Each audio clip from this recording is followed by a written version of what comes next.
Welcome back to Ben's Book Club. Today we are diving into the book Don't Lead Like a Jerk.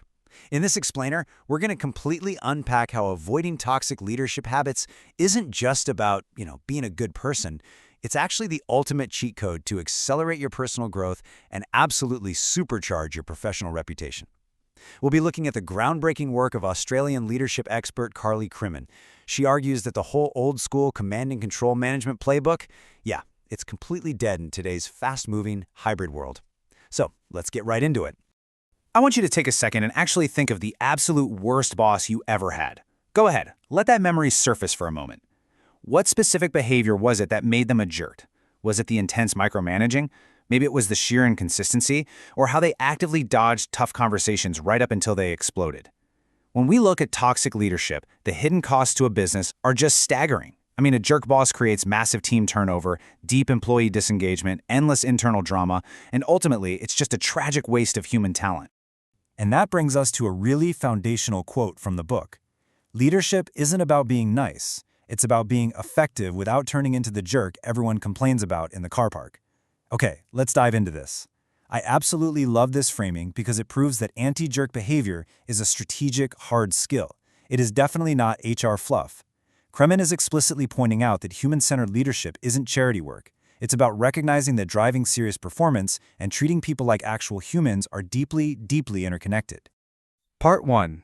The brilliant jerk problem. Why do we reward toxicity? Now, you've likely witnessed the brilliant jerk firsthand.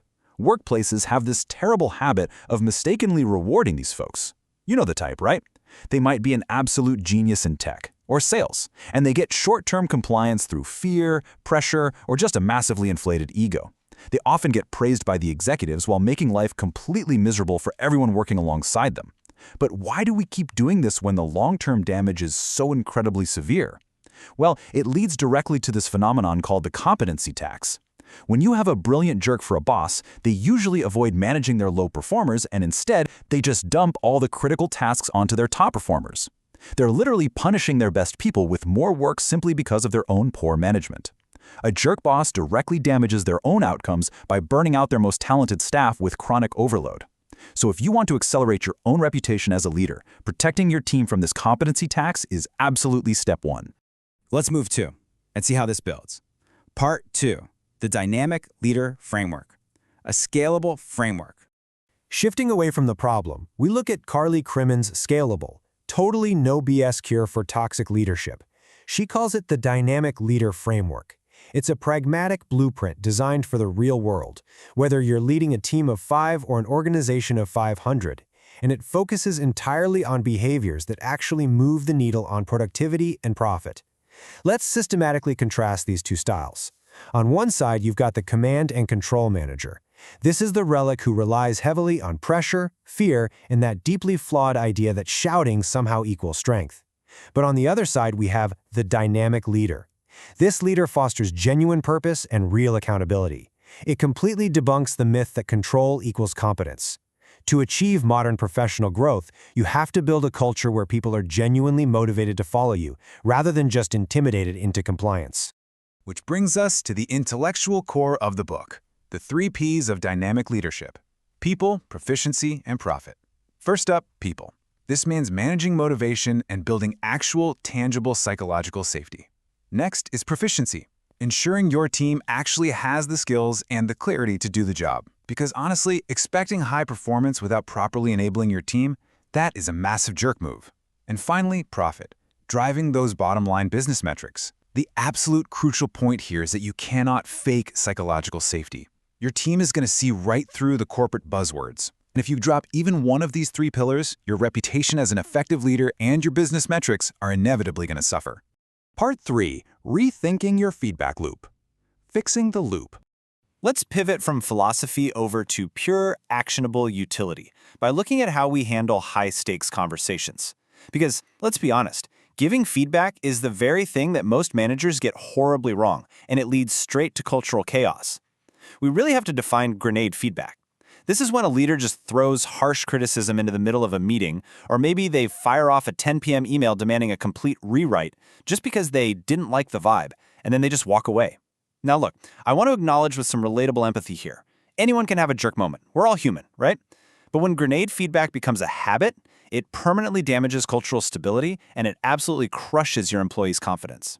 The fix for grenade feedback is the no surprises rule. This simply means you should never, ever let someone hear about serious performance issues for the first time during a formal annual review. That's a huge red flag. Instead, you need to use what the book calls kind candor. By making real-time course corrections just a normal everyday practice, you build immense trust with your team. And you know the best part? You achieve all of this transparency without ever having to lower your professional standards. Not even a little bit. Part 4. The power of one-on-ones. These are non-negotiable meetings. Now, to make that feedback loop actually work, you have to treat your one-on-ones like critical dentist appointments. You don't just skip them because you got busy. They are your frontline defense against psychosocial issues and total team breakdown. And this brilliantly illustrates the highly practical daily habits that separate the true leaders from the jerks. 1. Show up on time. Simple as that. 2. Ask more than you tell. Make it a real two-way conversation. 3. Cover both the task and the human elements. Actually check in on their workload and their boundaries. And 4. Close with clear action items and, crucially, follow through on them. Sticking to these steps consistently is exactly how you prevent that simmering resentment from blowing up into a major HR problem later down the line. Part 5. Achieving results through respect. Let's talk about driving profit. All of these behaviors we've talked about, protecting your team from the competency tax, balancing the 3 Ps, completely ditching grenade feedback, and holding those one-on-ones sacred, they all connect directly back to driving serious business profit. Doing this elevates your personal standing in any organization, proving you are a highly effective modern leader. I want to leave you with this golden quote from the book. You don't have to choose between results and respect. You can lead boldly while still having a team that actually wants to show up for you. I really want you to remember this.